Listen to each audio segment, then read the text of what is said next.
जय हिंद। स्वागत है आपके अपने YouTube चैनल विद्या कोचिंग सेंटर में। आज हम लोग कक्षा 10वीं की हमारी अर्थव्यवस्था पुस्तक लेकर आए हैं और इस पुस्तक में केवल इस पुस्तक में 7 लेसन है, जिसका इकाई 1 है अर्थव्यवस्था एवं इसके विकास का इतिहास। जिसका इकाई 1 है अर्थव्यवस्था एवं इसके विकास का इतिहास। बात करते हैं कि अर्थव्यवस्था क्या है हम और इसके विकास का इतिहास क्या रहा है। तो बात करते हैं अपने देश का। तो वर्तमान समय में हमारी भारतीय अर्थव्यवस्था के वर्तमान समय में जो आर्थिक स्वरूप है, इसके आर्थिक संरचना का कोई आधार नहीं था। जब हमारा देश 15 अगस्त 1947 ईस्वी को, जब आज़ादी से पहले 15 अगस्त 1947 कहने का मतलब है कि जब हमारा देश आज़ाद नहीं हुआ था, उससे पहले हमारे देश को भारत का सोने का चिड़िया कहा जाता था। जब हमारा देश 15 अगस्त 1947 ईस्वी से आज़ाद नहीं हुआ था, लगभग 200 वर्षों तक अंग्रेजों के गुलाम हम लोग थे। हमारा देश लगभग 200 वर्षों तक अंग्रेजों के गुलाम था और 15 अगस्त उस समय हम लोग के देश को सोने का चिड़िया कहा जाता था। और उस समय लेकिन बात करते हैं जब अंग्रेजी शासन आया, जब ब्रिटिश सरकार की शासन आया, तो ब्रिटिश सरकार ने इस सोने के चिड़िया को भरपूर शोषण किया। ब्रिटिश सरकार ने जो इस सोने का चिड़िया था इसका भरपूर शोषण किया। आज़ादी के समय भारतीय अर्थव्यवस्था की सामाजिक स्थिति, अर्थव्यवस्था का विकास, राजनीतिक स्थिति और पुरातन की दुनिया में काफी निर्धारण करने के लिए काफी कठिनाइयों से गुजरना पड़ा। और इसका अध्ययन हम लोग इस सारी बातें का अध्ययन इस अध्याय में हम लोग करेंगे। तो अब हम लोग बात करते हैं अर्थव्यवस्था का परिचय। अर्थव्यवस्था का परिचय इस पाठ का फर्स्ट टॉपिक अर्थव्यवस्था का परिचय। अर्थव्यवस्था का परिचय के बारे में बात करते हैं।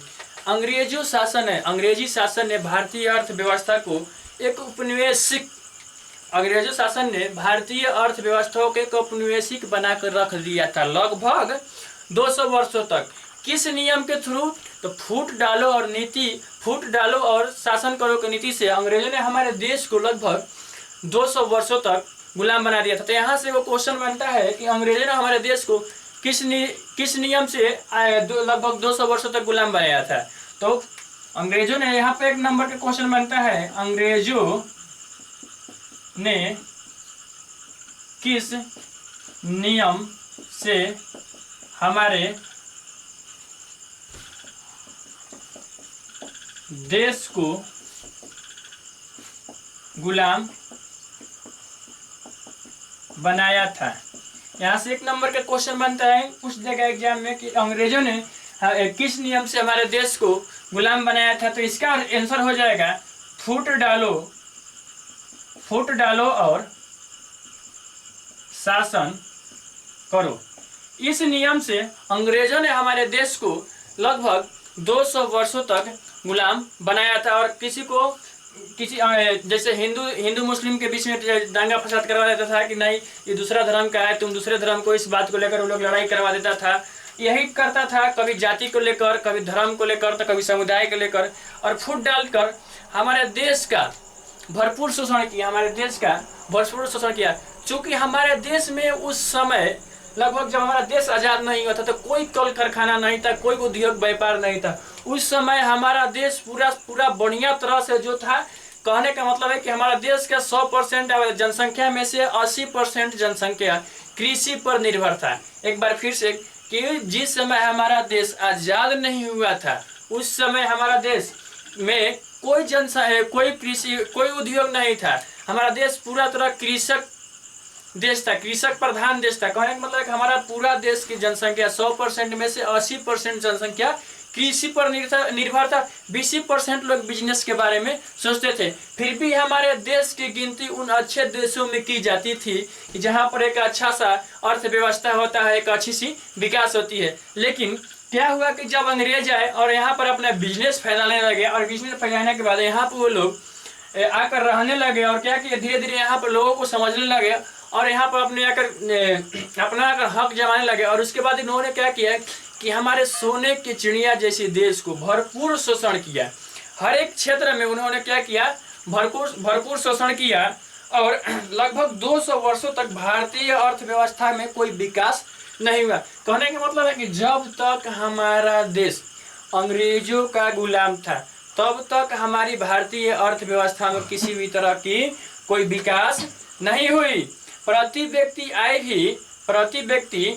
भी क्या हो गया कि घटकर कम हो गया। प्रति व्यक्ति आय भी घटकर कम हो गया। यहाँ तक कि कृषक की जनसंख्या बढ़ती गई। कहने का मतलब है कि जब हमारा देश आज़ाद हुआ और उस समय अब बहुत जो क्या बोलते हैं कि जब अंग्रेजों ने हमारे देश की बहुत सारी चीज़ें को लूट कर ले गया, तो उस समय हमारे देश की आर्थिक स्थिति इतना कम हो गई थी कि कहने के लिए कहा जाए तो खाने के लिए भी उस समय हमारे पास कुछ नहीं था। और उसके बाद और जो भी लोग व्यापार पर निर्भर थे, जब हमारे देश को अंग्रेज लोगों ने आज़ाद किया तो पूरा देश पूरा बढ़िया तरह से सब लोग कृषि पर आधारित हो गए, जिसके चलते हमारा देश क्या हो गया कि और उसका विकास रुक गया। और उसके बाद कुछ लोग थे जो अपना कृषि पर ही अपना जीवन निर्भर कर रहे थे। और उसके बाद हस्तलिपियाँ, जो मतलब कहने का मतलब है कि हमारे देश में लोग अपने हाथों से जो भी चीज़ें बनाते थे और उस चीज़ों को बनाकर बेचते थे, तो अंग्रेज आए यहाँ पर अपनी नई चीज़ों को लाए और हमारे यहाँ के हस्तलिपियों को भी उन्होंने समाप्त कर दिया। और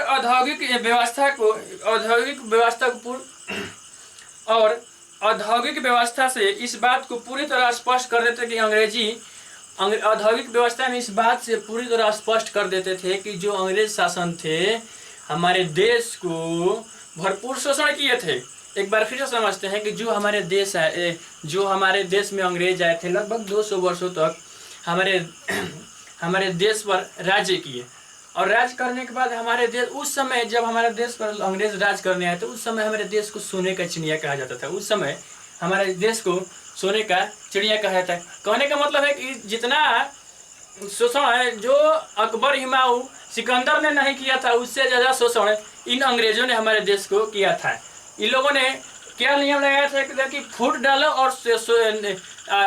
डालो और राज करो का नियम लगाकर इन्होंने अब हमारे देश को भरपूर शोषण किया। और भरपूर शोषण करने के साथ साथ हमारे देश की आर्थिक अर्थव्यवस्था, यहाँ तक कृषि की अर्थव्यवस्था, पढ़ाई की अर्थव्यवस्था, शिक्षा की अर्थव्यवस्था, स्वास्थ्य की अर्थव्यवस्था, किसी क्षेत्र में विकास नहीं होने दिया। यहाँ तक कि हमारा देश जो था एक कृषक देश था, कृषक प्रधान देश था। उस क्षेत्र में भी जनसंख्या में वृद्धि हुआ, फिर भी उसमें भी कुछ गिरावट आ गया। फिर उसके बाद यहाँ तक बात किया जाए तो हस्तलिपियों से जो लोग हमारे देश में हस्तलिपि बनाकर उसको बेचकर अपना जीवन यापन करते, उस पर भी उन लोगों ने नए प्रकार के औद्योगिक समस्याएं लाए। और इससे इस बात का स्पष्ट होता है कि हमारी जो अर्थव्यवस्था है उन लोगों ने पूरा चौपट कर दिया। अब बात करते हैं अर्थव्यवस्था का अर्थ। सेकेंड पॉइंट है अर्थव्यवस्था का अर्थ।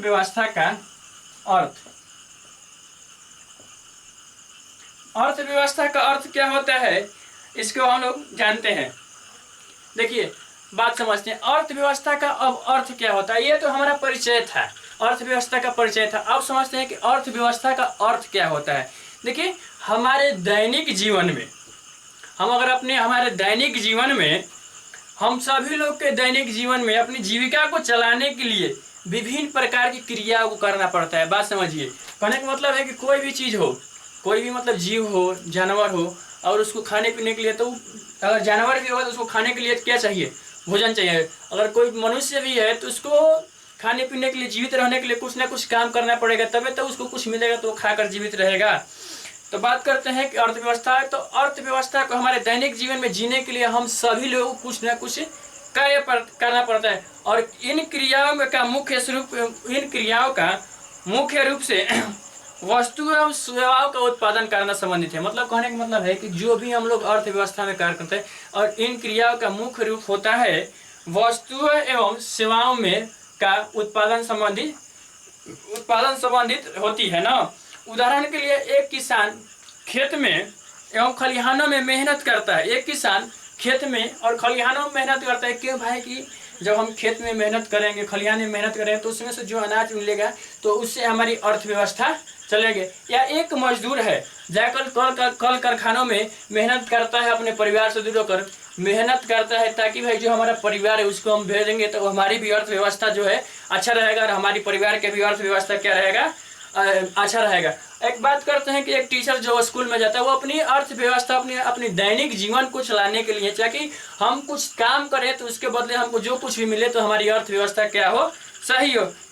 सही हो। एक डॉक्टर भी होते हैं तो वो भी अपनी अर्थव्यवस्था को चलाने के लिए डॉक्टरी करते हैं, किसी का सेवा करते हैं, दवाई करते हैं, जो भी चीज करते हैं। अब प्रश्न यह उठता है कि यहाँ सभी लोग अपने अपने कार्यों में व्यस्त होते हैं। इसके उत्तर के लिए यह कहा जा सकता है, इसके उत्तर के लिए यह कहा जा सकता है कि धन कमाने का उद्देश्य क्या है। धन कमाने का उद्देश्य क्या है? तो धन कमाने का उद्देश्य यह है कि हमारी अर्थव्यवस्था को अच्छी तरह से सुचारू चलाने के लिए, हमारे दैनिक जीवन में किसी चीज की कमी न रहे, इसलिए हम लोग धन कमाते हैं। हमारी अर्थव्यवस्था क्या है, सही रहे। तो हम लोग कह सकते हैं कि हमारी अर्थव्यवस्था क्या होती है? हमारे दैनिक जीवन में वे सारी क्रियाएं, ये सभी क्रियाएं जो हमारी, जिनसे हमें आय की प्राप्ति होती है। हमारे दैनिक जीवन में वो सभी क्रियाएं जिनसे हमें आय की प्राप्ति होती है, वो आर्थिक क्रियाएं कहलाती है। क्या होता है? हमारे दैनिक जीवन में वे सभी क्रियाएं जिससे हमें आय की प्राप्ति होती है, वह आर्थिक क्रियाएं कहलाती है। अब बात करते हैं, अर्थव्यवस्था दो प्रकार की होती है। हमारे अर्थव्यवस्था कितने प्रकार की होती है? दो प्रकार की। पहली अर्थव्यवस्था क्या है और दूसरी अर्थव्यवस्था क्या है? देखिए, लिखते हैं।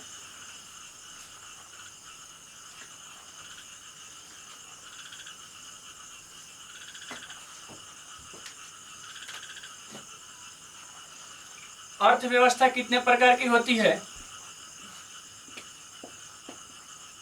अर्थव्यवस्था का प्रकार, अर्थव्यवस्था निम्नलिखित दो प्रकार का होता है।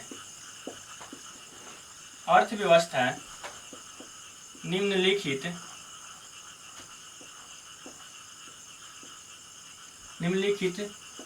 दो प्रकार का होता है। समझिए, पहला क्या है? पहला क्या है? लोगों की आवश्यकताओं को संतुष्ट करने के लिए, लोगों की आवश्यकताओं को संतुष्ट करने के लिए विभिन्न प्रकार की वस्तुओं को उत्पादन करती है। पहला हो गया अर्थव्यवस्था का प्रकार कि लोगों की आवश्यकताओं को संतुष्ट करने के लिए विभिन्न प्रकार की वस्तुओं को उत्पादन करना ही अर्थव्यवस्था होता है। और दूसरा अर्थव्यवस्था क्या होता है कि लोगों की रोजगार को अवसर देना, लोगों की रोजगार का अवसर प्रदान करना ना। कुछ अर्थशास्त्री हैं जो कुछ हमारे अर्थशास्त्री हैं जो अर्थव्यवस्था का डिफिनीशन दिए। जैसे आर्थर लेविस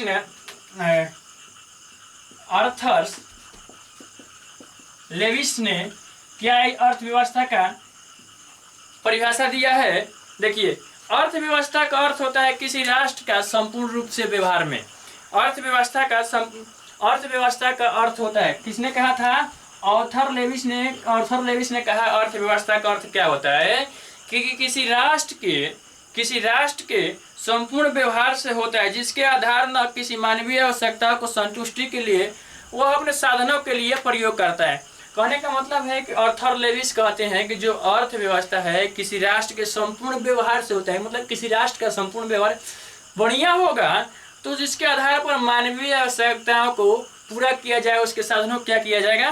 पूरा किया जाएगा। अब क्या कहते हैं, प्रसिद्ध अर्थशास्त्री ब्राउन है, उनके हिसाब से अर्थव्यवस्था का अर्थ क्या होता है?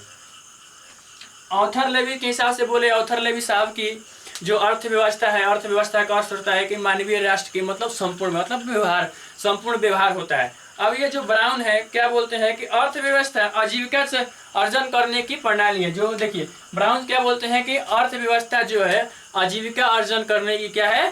प्रणाली है। अर्थव्यवस्था क्या है? आजीविका अर्जन करने की प्रणाली है। यानी कि दोनों लोगों को बातों को मिलाकर कहा जाए तो एक निष्कर्ष निकालता है कि अर्थव्यवस्था आर्थिक क्रियाओं की एक ऐसा साधन है। अर्थव्यवस्था आर्थिक क्रियाओं की एक ऐसा संगठन है जिसके अंतर्गत कार्य करके अपनी आजीविका चलाते हैं ना। कहने का मतलब है कि प्रसिद्ध अर्थशास्त्री कहे थे कि आर्थर लेविज ने कि जो अर्थव्यवस्था का अर्थ होता है संपूर्ण राष्ट्र के व्यवहार से होता है, संपूर्ण राष्ट्र के व्यवहार से होता है, जिसके आधार पर मानवीय आवश्यकताओं की संतुष्टि के लिए वो अपने साधनों का प्रयोग करता है। और ब्राउन के हिसाब से जो है अर्थव्यवस्था आर्थिक क्रियाओं का एक ऐसा संगठन है। ब्राउन ने कहा था कि आर्थिक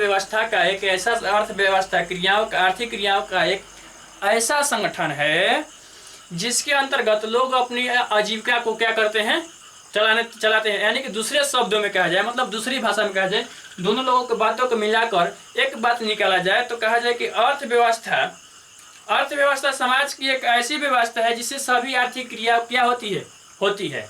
बात समझ में आया? अर्थव्यवस्था समाज की एक ऐसी क्रिया जिससे समाज की सभी आर्थिक क्रियाएं होती है, उसी को हम लोग क्या बोलते हैं, अर्थव्यवस्था। इसी प्रकार बात करते हैं बिहार की अर्थव्यवस्था के बारे में।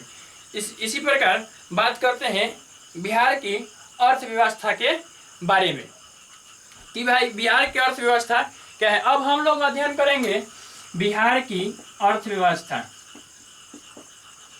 बिहार की अर्थव्यवस्था। तो बिहार की अर्थव्यवस्था के बारे में जानने से पहले हम लोग जानेंगे कि अर्थव्यवस्था की संरचना या ढांचा क्या क्या होता है।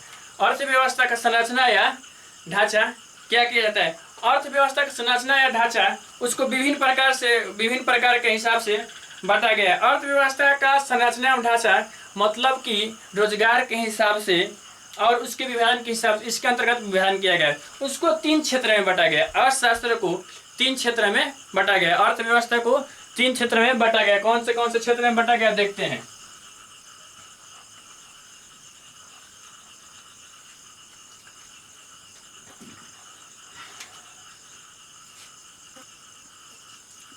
अर्थव्यवस्था को 3 भागों में बांटा गया है।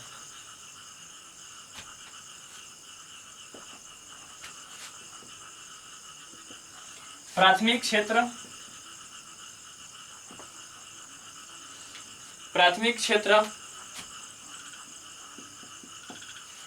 द्वितीय क्षेत्र एवं तृतीय क्षेत्र, या इसको सेवा क्षेत्र भी हम लोग बोलते हैं। तृतीयक क्षेत्र या सेवा क्षेत्र। इसका मीनिंग होगा प्राइमरी सेक्टर। इसका मीनिंग होगा प्राइमरी सेक्टर,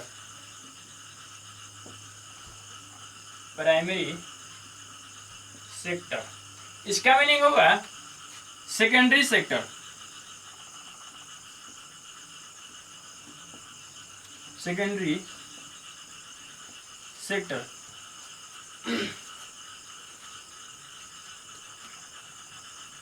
इसको टेरिटरी सेक्टर या इसको हम लोग सर्विस सेक्टर भी बोल सकते हैं। इसको हम लोग सेकेंडरी सेक्टर या सर्विस सेक्टर भी बोल सकते हैं। तृतीय क्षेत्र को सर्विस सेक्टर भी या टेरिटरी सेक्टर भी बोल सकते हैं। अब बात करते हैं कि प्राथमिक क्षेत्र।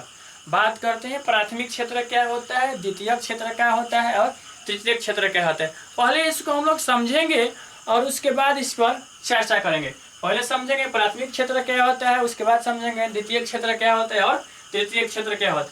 अर्थव्यवस्था को संरचना के आधार पर या ढांचा के आधार पर हमने 3 भागों में बांट दिया। कितने भागों में?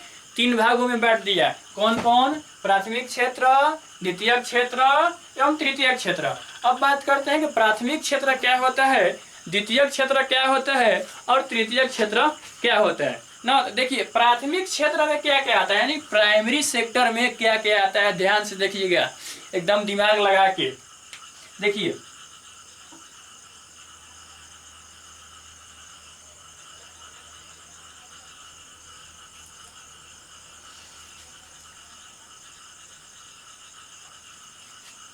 कृषि पशुपालन, कृषि पशुपालन,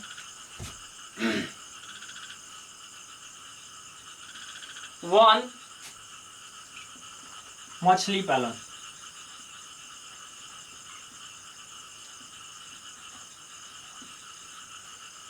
कृषि, पहला देखिए प्राइमरी सेक्टर में क्या क्या आता है?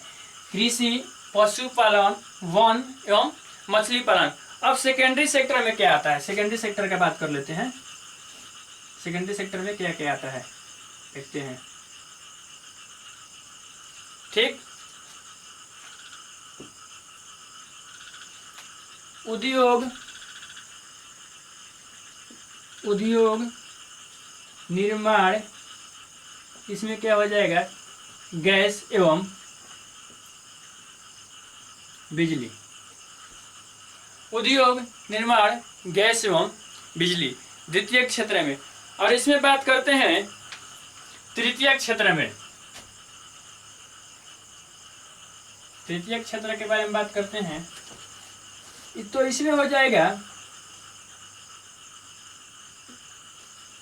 तृतीय क्षेत्र के बारे में बात करते हैं तो इसमें हो जाएगा बैंक, क्या हो जाएगा? बैंक, परिवहन, संचार, बैंक, परिवहन, संचार, व्यापार एवं अन्य सेवाएं।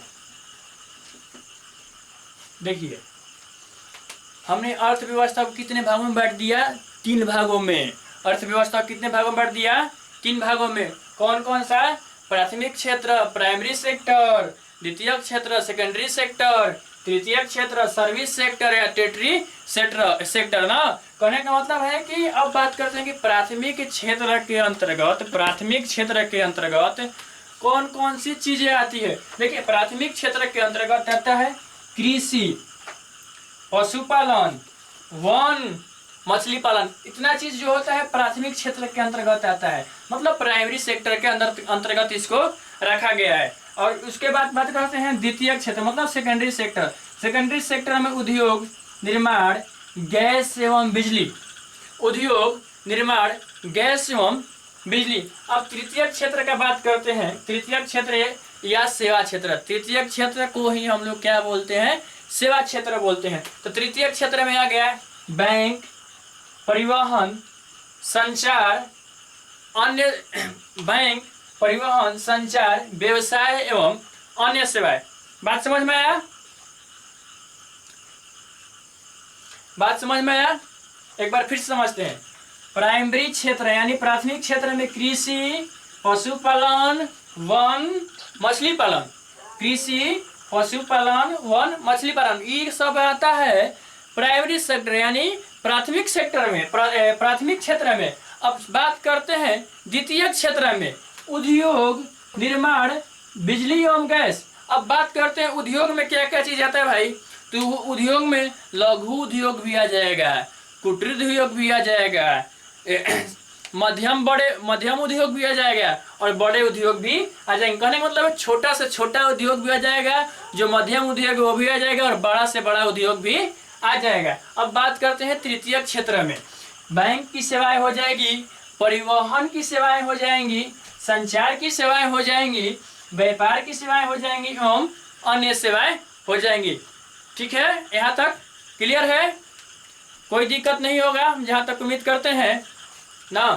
तो आज तक यहीं तक रहते हैं। फिर अब हम लोग कल बात करेंगे क्या कि प्राथमिक क्षेत्र के परिभाषा के बारे में। प्राथमिक क्षेत्र, आज तो हमने बताया कि प्राथमिक क्षेत्र में क्या क्या होता है, लेकिन प्राथमिक क्षेत्र का डिफिनीशन, द्वितीय क्षेत्र का डिफिनीशन और तृतीय क्षेत्र का डिफिनीशन के बारे में हम लोग कल चर्चा करते हैं। Thank you, thanks for watch.